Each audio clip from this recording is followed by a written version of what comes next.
বাংলার জমিনে রাসূলুল্লাহ সাল্লাল্লাহু আলাইহি ওয়াসাল্লাম আল্লাহ রাব্বুল আলামিন তাদেরকে কেন্দ্র করে তাদের শানে কটূক্তি করা হচ্ছে, গালিগালাজ করা হচ্ছে, এমন নোংরা শব্দ প্রয়োগ করা হচ্ছে যেটা মুখে আনতে আমাদের 10 বার ওযু করতে হয়। মানে ইসলাম নিয়ে চুলকানি, ইসলামকে দেখলেই তাদের গা জ্বালা করে। দাড়ি, টুপি, পাগড়ি, জুব্বা, কালিমা লা ইলাহা ইল্লাল্লাহ, রিসালাত মুহাম্মাদুর রাসূলুল্লাহ, আখিরাত, কোরআন, সুন্নাহ, এই প্রত্যেকটা বিষয় নিয়ে আজও তাদের অন্তর জ্বালা করছে। আবু জেহেল, আবু লাহাব, উতবা, শাইবা, সে উত্তরসূরিরা এখন পর্যন্ত কিন্তু শেষ হয় নাই। আমরা দেখতে পাচ্ছি তারা নতুন রূপে এই বাংলার জমিনেও ইউটার্ন করেছে, ব্যাক করেছে। যাদের শেকড় কারো পশ্চিমে, তা কারো দিল্লিতে। তাদের কারো শেকড় হয় পশ্চিমে, না হলে দিল্লিতে। তারা একই আকীদা নিয়ে আবারও নতুনভাবে আবির্ভূত হয়েছে এবং হুমকি ধামকি দিচ্ছে যে তারা আরও নাকি ভয়ঙ্কর করে আসতে পারে। অর্থাৎ ইসলাম ফোবিয়ার যে জাহালাত, এটা এখন পর্যন্ত দূর হয় নাই। আর ইসলাম ফোবিয়া যারা করছে তারা কিন্তু আমাদের ঘরেরই সন্তান। কারো নাম আব্দুল্লাহ, কারো নাম আব্দুর রহমান, কারো নাম সাজ্জাদুর রহমান, কারো নাম মুজাহিদুল ইসলাম। তাদেরকে দিয়ে তারা ইসলাম ফোবিয়ার কাজগুলো করাচ্ছে।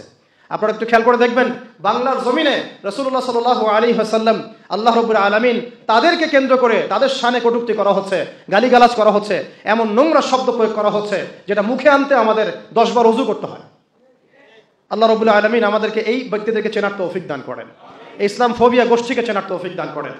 এবং ইসলাম ফোবিয়ার মধ্য দিয়ে তারা ইসলামপন্থীদের উপর যে জুলুম, যে নির্যাতন, নিপীড়ন নিয়ে এসেছে, এইটাও আইয়ামে জাহিলিয়াতের সাহাবীদের উপর নির্যাতনের সমান না হলেও অন্তত সেই সুন্নত তারা অনুসরণ করছে।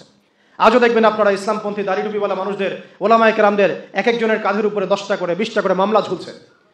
কেউ গুম হয়েছিল, কেউ খুন হয়েছে, কেউ ক্রসফায়ারে গিয়েছে, কারো পরিবারের উপর জুলুম এসেছে, নির্যাতন এসেছে, কারো অর্থ সম্পদ লুট করা হয়েছে, কারো তো স্ত্রীকে রোজা ভাঙিয়ে ধর্ষণ পর্যন্ত করা হয়েছে, কারো স্ত্রীকে রোজা ভাঙিয়ে ধর্ষণ পর্যন্ত করা হয়েছে।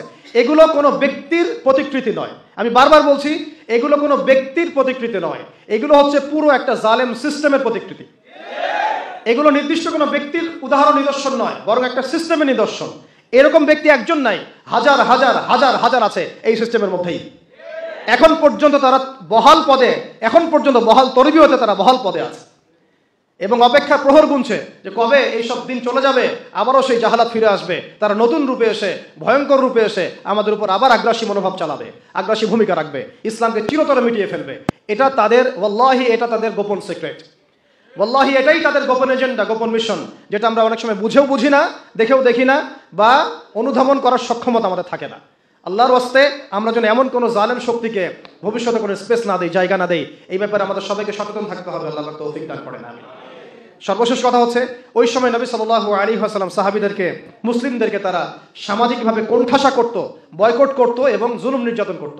এই কয়েকটা পয়েন্ট যদি আপনি মিলিয়ে নেন, তাহলে দেখবেন এই শিরক, এই রিবা, এই কুফর, মূর্তি পূজা বা ওসিলা পূজা, অথবা এই মাদক বা নারীর অবমাননা বা গোত্রীয় হানাহানি বা মানব রচিত তন্ত্রমন্ত্র, অথবা আপনি ইসলাম ফোবিয়া, ইসলামপন্থীদের উপর জুলুম নির্যাতন, রসুলকে গালিগালাজ করা, মুসলিমদেরকে বয়কট করা, এর কোনো জাহালাত বর্তমান বিশ্বে দূর হয় নাই, বর্তমান রাষ্ট্রে দূর হয় নাই, আমাদের সমাজেও দূর হয় নাই।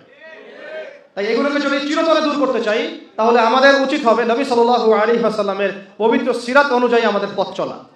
এখন কিভাবে আমরা সিরাত অনুযায়ী পথ চলবো, কিভাবে ধাপে ধাপে আমরা ওহীর জ্ঞানে আলোকিত হব, কিভাবে আমরা সমাজ বিনির্মাণ করব, কিভাবে দাওয়াত দিব, কিভাবে তাবলীগ করব, কিভাবে ঐক্যবদ্ধ হব, প্রয়োজনে কিভাবে জুলুম সহ্য করব, হিজরত করব, প্রয়োজনে কিভাবে মদিনা রাষ্ট্র কায়েম করব, প্রয়োজনে কিভাবে গজওয়া সারিয়ায় শরীক হব, প্রয়োজনে কিভাবে আবার মক্কা বিজয়ের সেই মিশনে লিপ্ত হব, নিজেদেরকে আত্মনিয়োগ করব, এই প্রত্যেকটা প্রসেস বোঝার জন্য আজকের এই সিরাত সম্মেলন। এই সিরাত সম্মেলনের মধ্য দিয়ে আমরা নবী সাল্লাল্লাহু আলাইহি ওয়াসাল্লামের পবিত্র সিরাত মোবারক থেকে জানবো, শিখবো এবং বুঝবো কিভাবে নবী সাল্লাল্লাহু আলাইহি ওয়াসাল্লাম আল্লাহ পাকের ওহীকে হাতে নিয়ে আল্লাহর জমিনে আল্লাহর দ্বীনকে কায়েম করেছেন।